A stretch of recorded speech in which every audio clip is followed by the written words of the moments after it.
عشاء کی نماز پڑھتے، پڑھنے کے بعد اپنے گھر جاتے، گھر جانے کے بعد دوسرے کپڑے پہنتے، پہن کر پھر سے واپس مسجد میں آ جاتے، رات بھر عبادتیں کرتے۔ ہم کروڑا حنفیوں کے امام اعظم ابو حنیفہ رحمۃ اللہ تعالی علیہ کی بات آپ کے سامنے عرض کر رہا ہوں۔ آنے کے بعد علماء فرماتے ہیں، روایتوں میں ملتا ہے کہ فجر کی نماز پڑھے، اشراق اور چارج کی نماز پڑھنے کے بعد اپنے محلے میں نکلتے، اس علاقے میں نکلتے، نکل کر آپ رحمۃ اللہ تعالی علیہ لوگوں سے ملاقات کرتے اور مسجد میں لاتے، لانے کے بعد فقہ کی تعلیم دیتے۔ روایتوں میں آتا ہے کہ آپ رحمۃ اللہ تعالی علیہ روزانہ ڈیلی کا آپ کا معاملہ یہ تھا کہ 50,000 مرتبہ درود پاک پڑھتے۔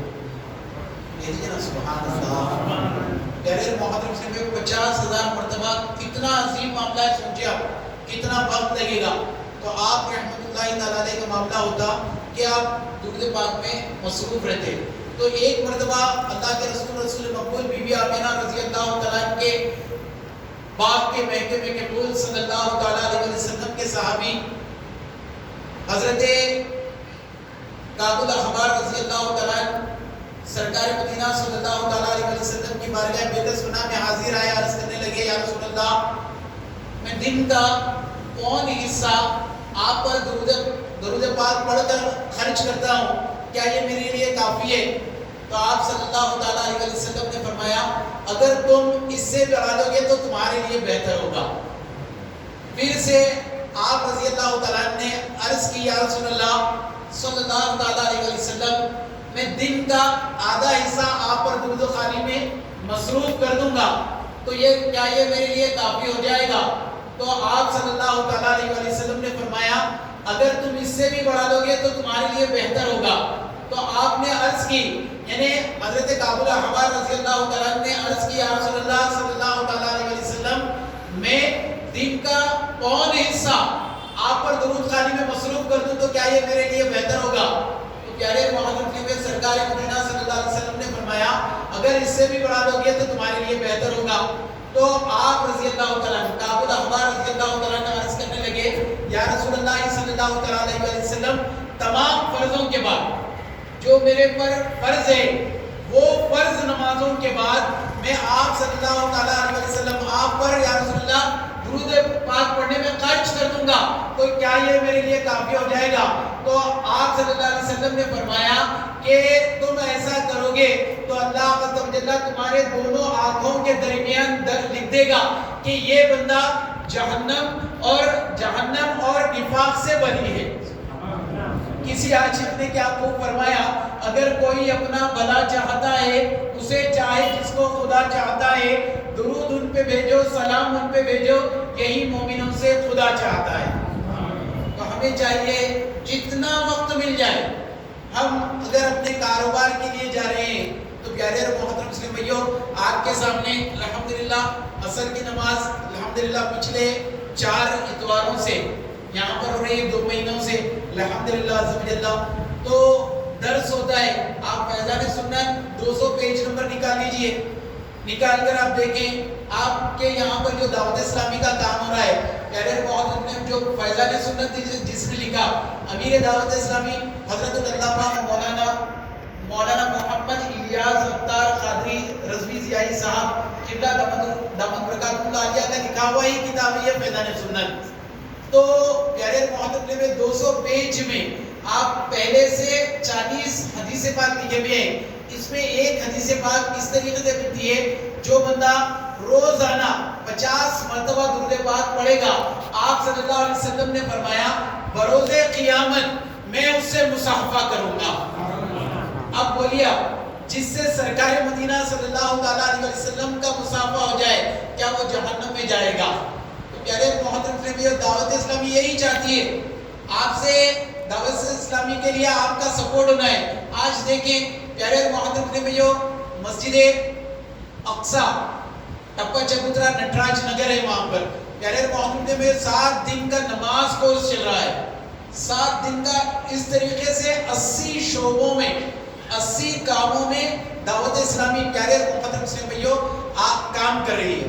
تو یہ بھی ایک شعبہ ہے، یعنی علاقائی دورہ، یعنی یہ مدنی نیکی کی دعوت ہے. یہ علاقے میں ہم نکلے، آپ سے ملاقات ہوئی، جس سے بھی ملاقات ہوئی وہاں پر آ کر ہم نے نیکی کی دعوت دی ہے. ہم نے کیا کہا کہ مسجد میں آئیں گے.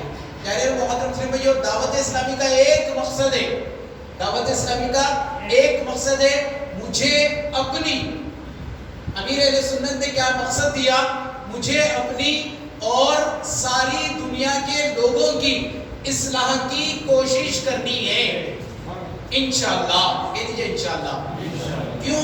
کیونکہ پیارے محترم سے ہمیں بھی سیکھنا ہے. اور ایک چیز بتا دو، الحمدللہ امیر اہل سنت دامت برکاتہم العالیہ نے ہمیں ایک ایسا رسالہ دیا جس میں پیارے محترم اسلامیوں 72 نیک اعمال، ہم کیا کیا نیک اعمال کرتے ہیں، یہ ایک رسالہ ہے. اس میں 72 نیک اعمال، ہم کیا نیک اعمال روزانہ کر رہے ہیں. آپ کے سامنے ایک چیز عرض کرتا ہوں، اپنی بات کو مکمل کر دو. پیارے محترم اسلامیہ، ہم تو نماز کو آگے، آپ میں ہم الحمدللہ نماز کو آگے، مسجد میں آگے. آپ کو پتا ہوگا، مجھے نہیں پتا، میں آپ کے سامنے عرض کر رہا ہوں. پیارے محترم اسلامیہ، کیا ہم نے نماز مغرب کے بعد آیت الکرسی پڑھا، اس کے بعد سورہ اخلاص پڑھا، قل هو اللہ احد شریف، کیا اس کے بعد ہم نے تسبیح فاطمہ پڑھا؟ آج اس بات پر ہی بیان کو مکمل کر لیں گے. تو پیارے محترم اسلامیوں، پڑھنے سے کیا فائدہ ہے؟ آیت الکرسی سے پڑھنے سے فائدہ کیا ہے؟ پیارے محترم اسلامیوں، جو بندہ روزانہ 5 نمازیں پڑھتا ہے، نماز پڑھنے کے بعد، تمام ہم نمازیں پڑھ لیں، سنت وغیرہ پڑھنے کے بعد آیت الکرسی پڑھ لیں. اگر جب بندہ آیت الکرسی پڑھتا ہے تو قرآن کیا فرما رہا ہے؟ کل نفس ذائقۃ الموت، ہر جاندار کو موت کا مزہ چکھنا ہے. انسان نہیں کہا گیا، قرآن انسان کے لیے نہیں کہا، ہر جاندار کو موت کا مزہ چکھنا ہے. آپ بھی آگے، انسان آگے، چرند آگے، پرند آگے، چوپا آگے، سب آگے، ہر جاندار کو موت کا مزہ چکھنا ہے کہا گیا. تو پیارے محترم میں انسان اشرف المخلوقات میں سب سے عظیم انسان ہے. لیکن یعنی ہم نے کیا کیا ہمارے اوپر عمل کر رہے ہیں وہ دیکھنا ہے. اگر ہم دیکھیں گے تو پیارے محترم میں جیسا کہ میں نے ابھی بتایا، آیت الکرسی پڑھنے سے فائدہ کیا ہوتا ہے. 5 نمازیں ہم پڑھتے ہیں، پڑھنے کے بعد ہم نے ایک مرتبہ آیت الکرسی پڑھنے کی عادت بنانی ہوگی. تو پیارے محترم سے بھائیو، جب موت کا فرشتہ ہمارے یہاں پر آ گیا، ہماری جان، ہماری روح ہمارے حافظ سے انسانی سے نکل گئی، ہمارے جسم سے نکل گئی، تو فائدہ کیا ہوگا؟ ہم آیت الکرسی پڑھنے والے ہوں گے. تو پیارے محترم سے بھائیو، زندگی اور موت کے بیچ میں، یعنی جنت کے بیچ میں ایک ہی چیز رہ گئی، وہ موت ہے. جو بندہ آیت الکرسی ہر نماز کے بعد پڑھنے والا ہوگا تو جنت اور زندگی کے بیچ میں ایک چیز رہ گئی، وہ موت ہے. تو آیت الکرسی پڑھنے سے فائدہ یہ ہوگا کہ ہم 5 نمازیں کے بعد آیت الکرسی پڑھتے تھے تو ہم سیدھا ڈائریکٹ جنت میں چلے جائیں گے. تو قرآن کے یہ فائدے ہیں. اور سورہ اخلاص پیارے محترم سے پوری اللہ کی بڑائی ہے. اور تسبیح فاطمہ، پیارے محترم سے بھائیو، حضرت فاطمہ الزہرا رضی اللہ تعالیٰ عنہ کے پاس یعنی حضرت علی رضی اللہ تعالیٰ عنہ آ کر عرض کرنے لگے، یعنی فرمانے لگے، اے فاطمہ جاؤ، آپ کے بابا جان صلی اللہ تعالیٰ علیہ وسلم کے پاس غلام ہے، آپ صبح سے شام تک کام کرتی ہے، گھر کا کام کرتی ہے، بڑی تھک جاتی ہے، پانی مشکیزوں میں لا کر بھی تمہارے جسم پر یعنی مارک آگے، یعنی نشان آگے، تو جاؤ، جا کر کوئی غلام کو لے کر آ جاؤ. تو پیارے محترم اسلام بھائیو، یہ سننے کے بعد بی بی فاطمہ الزہرا رضی اللہ تعالیٰ عنہ سرکار نامدار مدینے کے تاجدار صلی اللہ تعالیٰ علیہ وسلم کی بارگاہ بے کسبنا میں حاضر آئی. آنے کے بعد وہاں پر بڑا جنب غفیر تھا. سرکار مدینہ صلی اللہ تعالیٰ علیہ وسلم یعنی فاطمہ الزہرا رضی اللہ تعالیٰ عنہ کو دیکھا، دیکھ کر وہاں سے آ نہیں سکے کیونکہ بہت سارے خادم غلام وہاں پر تھے. تو پیارے محترم سے بھائیو، اس کے بعد وہ دیکھ کر فاطمہ الزہرا رضی اللہ تعالیٰ عنہ اپنے گھر چلی گئی. دوسرے دن سرکار مدینہ صلی اللہ تعالیٰ علیہ وسلم فاطمہ رضی اللہ تعالیٰ عنہ کے حضرت علی کے گھر آئے رضی اللہ تعالیٰ عنہ مجمعین. تو پیارے محترم سے میں آنے کے بعد یعنی پوچھنے لگے، اے بیٹی تم کل وہاں پر آئی تھی، تو آپ صلی اللہ تعالیٰ علیہ وسلم کی بارگاہ میں فاطمہ الزہرا رضی اللہ تعالیٰ عنہ عرض کرنے لگی یا رسول اللہ صلی اللہ علیہ وسلم، دراصل معاملہ یہ تھا کہ آپ کے یہاں غلام آئے تھے تو میں کسی غلام کو لینے کے لیے آ گئی تھی، دراصل میں کام کر کر تھک جاتی ہوں۔ تو سرکار مدینہ صلی اللہ تعالیٰ علیہ وسلم نے یہ سننے کے بعد فرمایا، اے بیٹی نمازوں کے بعد تم 5 نمازوں کے بعد 33 مرتبہ سبحان اللہ، 33 مرتبہ الحمدللہ، 34 مرتبہ اللہ اکبر کہہ لیا کرو، تمہاری تمام تھکان دور ہو جائے گی۔ تو پیارے محترم سے جو نماز کے لیے آتے ہیں ان کے تو بارے ہی نہیں آ رہے، کچھ وقت ہم اپنے اوپر دینا ہے۔ عمل آپ نے بارہا یعنی نعت پاک میں منقبت میں سنا ہوگا، میرا ہر عمل بس تیرے واسطے ہو مولا، کر اخلاص کے ساتھ کرنا ہے، عطا میرے مولا۔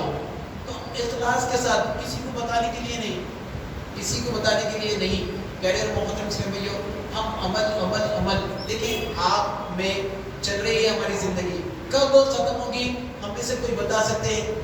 نہیں بتا سکتے۔ میں خاطی باغ میں رہتا ہوں، کیا میں یہ بتا سکتا ہوں کہ میں خاطی باغ پہنچوں گا؟ کوئی بھی نہیں بتا سکتے۔ کیا ہم مسجد سے باہر نکلیں گے؟ ہم بتا نہیں سکتے۔ تو پیارے محترم سے بھائیو، بتانے کا مقصد آپ کے سامنے عرض کرنا ہے کہ ہماری زندگی بڑی مختصر ہے، ہم دن بدن لمحہ بلمحہ موت کے قریب ہوتے جا رہے ہیں۔ دیکھیں اگر کسی کو پریشانی آ گئی، بیماری آ گئی، ہماری سوچ ہوتی ہے کہ میرے کیسا ہوگا۔ ایک واقعہ چھوٹا بتاتا ہوا چلو، ایک بادشاہ تھا، یعنی محترم سے بھائیو، ایک گناہگار تھا، اس میں بڑے گناہ کرتا تھا، لوگ پریشان رہتے تھے، سب کو ستاتا تھا، سب کے پاس پریشان کرتا تھا سب کو۔ تو لوگ بڑے بذہن ہو گئے، یعنی اس کو سزا کا اعلان ہو گیا، فلاں گراؤنڈ میں اس کو سزا دی جائے گی، ایک ہی سزا، اس کو سانپ سے کاٹ دیا جائے گا، سانپ سے اس کو ڈس دیا جائے گا۔ پیارے محترم سے بادشاہ نے کہا اپنے وزیر کو بلا کر کہ سانپ سے کس طریقے سے ڈسنا ہے، اس کو ڈسنا نہیں ہے، بہرحال ڈرانا ہے، اس کو آنکھوں پر پٹی باندھی گئی، باندھ کر اس کو لے جایا گیا گراؤنڈ میں، سب کے سب پوری رعایا آ گئی۔ اب بادشاہ نے کہا کہ سانپ جس طریقے سے ڈنک مارتا ہے، تو وہ جو ڈنک ہوتا ہے یعنی کوئی چیز تیز دار کانٹے جو ہوتے ہیں اس کو چھپا دینا، بس ختم۔ پیارے محترم سے بس یہ کہا گیا تھا کہ اس کو سانپ سے ڈس دیا جائے، سب عام ہو گیا تھا، لیکن بادشاہ نے کہا کہ کیسا ماریں گے، یہ انسان ہے، تو وہاں پر اس کو صرف ڈرانے کے خاطر کانٹے چھپا دیا جائے، دونوں ایک ساتھ۔ اب جب طے ہو گیا وزیر کے سامنے تو بس کانٹے چھپا دیا گیا، تو وہ بڑا پریشان ہوا، میرے سانپ کاٹ دیا، انتقال ہو گیا۔ اب پیارے محترم سے اب یہ تو ہوا، اب اس کو بتایا گیا کہ یہ کیسا ہوا، حکیم آئے وہاں پر، دیکھا گیا، سب اس کی جانچ کری گئی، تو اس کے اندر سے زہر کا ہے نا، یعنی معاملات یہ ہوا کہ اس کو زہر رہنا کیا نکلا، تو سانپ کاٹے سے زہر نکلا۔ کیسا؟ ہماری سوچ، بس سانپ کاٹ دیا۔ ہم اچھی سوچ کیوں نہیں رکھتے کہ ہم یعنی ایسی سوچ رکھے، بیماری تو آنا ہے ایک دن، تو ہم آپ کو، میرے کو، سب کو، پوری دنیا میں جتنے لوگ ہیں، چھوٹے ہیں تو بھی رخصت، سب سے بڑے جتنی بھی ایج ہے وہ بھی دنیا کو چھوڑ کر جانا ہے۔ پیارے محترم سے بھی ہمیں چاہیے آپ کا سپورٹ ہونا ہے انشاءاللہ باذن اللہ۔ پیارے محترم سے میں نے ہمارے اسلامی بھائی سے، جلیل بھائی سے عرض کی کہ قافلہ بھی ہم یہاں پر بنائیں گے۔ قافلہ ہوتا کیا ہے؟ والصلاۃ والسلام علیک یا رسول اللہ علیہ قافلے سفر کرتے ہیں۔ خیر جو دوسری جماعتوں والے ہیں ان کے ایسا ہوتا ہے آپ نے سنا ہوگا، لیکن اہل سنت کے بھی قافلے سفر کرتے ہیں۔ دعوت اسلامی کا معاملہ کیا ہے؟ پیارے محترم میں دعوت اسلامی انڈیا میں جب آئی، اس قافلے کے ذریعے تو یہاں تک پہنچائیے گا الحمدللہ۔ تو آپ کے یہاں پر بھی مسجد میں انشاءاللہ یعنی 3 دن کے لیے قافلہ ٹھہرائیں گے۔ 3 دن فجر کی نماز کے لیے جگایا جائے گا، صدائے فجر لگائی جائے گی، اس کے بعد تمام چیزیں نمازوں کے بعد ہوگی۔ تو آپ سپورٹ کیجئے، آپ بیٹھیے، نمازوں کو آئیے، نماز کو آپ آتے ہیں، لیکن جو ہمارے بھائی نہیں آتے ہم ان کو بھی دعوت دینا ہوگا۔ دعوت کا کام، قرآن اٹھائیے، آپ قرآن فرما رہا ہے الحمدللہ، ہمارے امام صاحب یہاں آئے، اگر میں جانے کے بعد امام صاحب سے پوچھ لے، قرآن فرما رہا ہے امر بالمعروف و نہی عن المنکر، نیکی کا حکم کرو اور بری بات سے منع کرو، ہم کریں گے، ہم اپنے بھائیوں کو مسجدوں کو لائیں گے، آپ اور میں نہیں لائیں گے تو کون لائیں گے آپ سوچیں. کیونکہ پیارے محمد نے بھی دوسرے چیز اگر دیکھیں گے، آپ باہر پیپروں کے معاملات دیکھیں گے تو آج ہمارا حال کیا ہے آپ سب کو پتہ ہے. میں وہ چیز کچھ بھی نہیں کہوں گا، پیارے محمد نے میں آپ سے یہ کہوں گا کہ آپ جب بھی نماز کو آ رہے ہیں آپ ایک اسلامی بھائی کو نیکی کی دعوت دے کر لانے کی کوشش کریں، کیونکہ ہم کوشش ہی کر سکتے ہیں، ہمارا کام ہے کوشش کرنا، پائے تکمیل تک پہنچانا اللہ عز و جل کے ذمہ کرم میں ہے. تو پیارے محمد نے آپ سے ریکویسٹ ہے میری کہ ہر یعنی جبھی بھی 15 دن میں ایک بار اجتماع ہو رہا ہے، آپ ہر 15 دن بلکہ یعنی آگے جا کر الگ معاملات ہوں گے، 8 دن میں بھی ہوگا انشاءاللہ، تو اس وقت ہے نا ہمیں جمع ہونا ہے. آپ جہاں کہیں بھی ہو آپ کوشش کریں کہ مغرب کی نماز اپنے محلے کی مسجد میں پڑھیں، اپنے دوستوں کو دعوت دیں. یہاں کی دعوت آسان طریقہ آپ کو بتا دوں کہ پیارے محمد بھائی آج کل واٹس ایپ، ٹویٹر وغیرہ وغیرہ کئی سوشل سائٹس ہیں، آپ وہ سائٹ پر آپ کی مسجد کا یعنی اجتماع کی دعوت کو پہنچائیں. آپ کا ایک بار دیکھیں، 2 بار دیکھیں، 4 بار دیکھیں، 10 بار یا 12 بار دیکھنے کے بعد ہے نا اتنے بار میرا دوست ڈالتا ہے یار ایک بار تو جاؤں گا، وہ بندہ اب اگر آ گیا تو پیارے محمد میں جتنی نیکیاں اللہ عز و جل اس کو دے گا، آپ کی دعوت کے حساب سے آپ کو بھی اتنی نیکیاں اللہ عز و جل عطا فرمائے گا. اللہ عز و جل سے دعا ہے اللہ عز و جل آپ کو اور مجھے کہنے سننے سے زیادہ عمل کی توفیق عطا فرما دے. الحمدللہ رب العالمین والصلاۃ والسلام علی سید المرسلین جزا اللہ عنا سیدنا مولانا محمد صلی اللہ علیہ وسلم. اے اللہ عز و جل ہمارا نماز مغرب پڑھنا اپنی بارگاہ عالیشان میں قبول اور منظور فرما. اے اللہ عز و جل جو کچھ کہا گیا سنا گیا اے مالک مولا اس میں کچھ غلطی بے دبی کوتاہی اخلاص میں کچھ کمی ہوئی تو مولا تو اپنے فضل سے سرکار مدینہ صلی اللہ تعالی علیہ وسلم کے نالے کے صدقے معاف فرما. اے اللہ عز و جل ہمارے پیشانیوں میں سجدوں کی طرف عطا فرما. اے اللہ ہمارے بڑوں کا سایہ ہمارے سروں پر تا دیر قائم اور دائم فرما. اے اللہ ہمارے والدین کو صحت عافیت درازی میں بالخیر عطا فرما. اے اللہ ہم میں سے جو بیمار ہیں مولا انہیں بھی صحت عافیت درازی میں بالخیر عطا فرما. اے اللہ عز و جل ہم سے راضی ہو جا، ہمارے والدین سے راضی ہو جا، ہمارے چھوٹوں سے راضی ہو جا، ہمارے بڑوں سے راضی ہو جا، جتنے ہاتھ اٹھائے مولا سب سے راضی ہو جا. اے مالک مولا جو آنا چاہتے تھے نہیں آ سکے ان سے بھی راضی ہو جا. اے مالک مولا اس بستی پر اپنا خصوص فضل کے کرم کے معاملے فرما. اے اللہ ہمارے شہر پر کرم کے فضل کے معاملے فرما. اے اللہ ہمارے ملک پر کرم کے فضل کے معاملے فرما. اے اللہ عز و جل ہمارے ملک سے اے اللہ عز و جل پریشانیوں کو دور فرما، افلاسیوں کو دور فرما، مسلمانوں کو متحد فرما، مسلمانوں کو ایک اور نیک بنا. اے اللہ مسجد کا نمازی بنا، میدان کا غازی بنا، سرکار کی سنتوں پر عمل کرنے والا بنا. اے مالک و مولا ہماری تمام کی جائز دعاؤں کو قبول فرما. اے اللہ ہماری تمام کی جائز مرادوں کو پورا فرما. اے اللہ ہم سب کو اسی سال کعبے کا طواف عطا فرما، مدینے کی حاضری عطا فرما، ہمارے گھروں سے لاچاقیوں کو دور فرما، بیماریوں کو دور فرما. اے اللہ ہمارے گھروں میں خوب برکتوں والا معاملہ فرما. اے اللہ ہمارے امام صاحب مؤذن صاحب مسجد کے تمام کمیٹی کے اراکین کی خیر فرما. اے اللہ سب کے ساتھ مدینے کی حاضری کعبے کا طواف عطا فرما. مولا مانگنے کا ڈھنگ طریقہ سلیقہ نہیں مولا، مولا تجھے دینا آتا ہے. اے اللہ ہماری خالی جھولیوں کو بھر دے مولا. ہماری اسلامی بہنیں جو گھروں میں ہیں مولا ان کے لیے پابند سنت پابند شریعت رشتے مہیا فرما. اے اللہ دین کا بول والا فرما، کفر کا مکالا فرما. اے اللہ عز و جل ہماری تمام جائز دعاؤں کو قبول اور منظور فرما. مولا موت سے پہلے مولا موت کی تیاری کرنے والا بنا دے.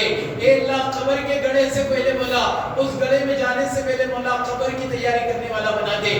اے اللہ میں یہ کیوں کہوں یہ عطا ہو ایسا دے مولا ہم سب کے گھر بھر کا بلا ہو، مٹی نہ ہو برباد ہو بس مر گئے الہی. جب خاک اڑے ہماری تو مدینے کی ہوا ہو. ببرکت ان اللہ و ملائکتہ یصلون علی النبی یا ایھا الذین آمنوا صلوا علیہ وسلموا تسلیما. صلی اللہ علی النبی وآلہ صلی اللہ علیہ وسلم. صلاۃ و سلام علیک یا سیدی یا رسول اللہ.